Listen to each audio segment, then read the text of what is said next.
मो कान्हचरण मिश्र पुरी आसी महाप्रभु जो यज्ञ अनुष्ठान चली 4 वर्ष यज्ञ करुच्ची ये मोर 4th वर्ष या पूर्वर आहरी वर्ष को मिसेले 23 वर्ष हो यज्ञ ये वर्षर आज हूँ पूर्णाहुति दिवस महाप्रभु गोटे ध्यान दौची ओम मनोजबम मारुततुल्य वेगम जितेन्द्रियं बोधिमतां वरिष्ठं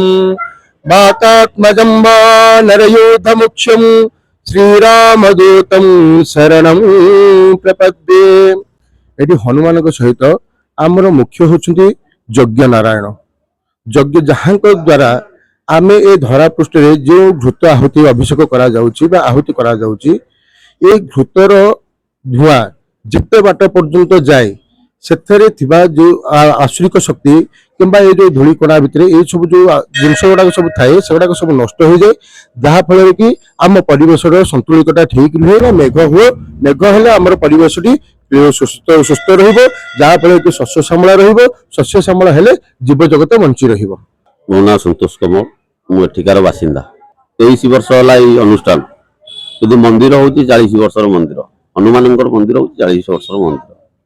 राम मंदिर आमर सब सही जाइए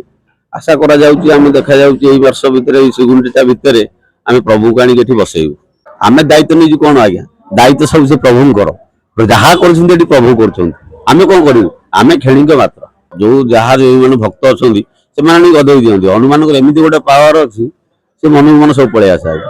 ए मंदिर तो आमर मेन पूजक जन रहउछंती आ यज्ञ पे आमे 6 जन ब्राह्मण पूर्व रखो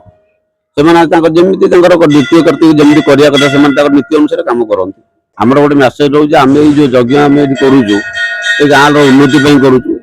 ये लोक मैंने कुछ उन्नति करूँ गाँव समस्त मंगल हो बुझिपारे कि आ समस्त भल सब काम नमस्कार कर यज्ञ करुचु। प्रसन्न कुमार पंडा पूर्वतन आमर हूँ हनुमान पूजक महाप्रभुंकर आमर यहाँ हूँ 23 वर्षर गोटे हूँ कार्यक्रम जो कार्यक्रम जाति धर्म वर्ण निर्विशेष समस्त आम यही महाप्रभुंकर छाया तले एकाठी होचु ये यज्ञ ये घृत यज्ञ आग यज्ञ भोजन यज्ञ केते गुडी यज्ञ आमर एठी पालित होची जो थरे आज होची पूर्णाहुति ये 1000 लोक रु अधिक लोक एठी आमर खाया पीवा व्यवस्था भी करा जायछि। मोर नाम ला केदार भाईना हनुमान मंदिर भाईना एवं ये अनुष्ठान बहुत ही पुराणा कालीन अनुष्ठान चैत्र मास शुक्लपक्ष महाविश्व पड़ा संक्रांति दिन आमर ये यज्ञ आरंभ हुए 9 दिन व्यापिकी मुनिय ठाकुर आसी पूजा पाउछन्ते पंडित माने आसिकी हरिबोल कोलकोली एवं कलश यात्रा आरंभ करी पना संक्रांति ठारू यज्ञ करा जाए। आज डुमडुमा रघुनाथ नगर भुवनेश्वर।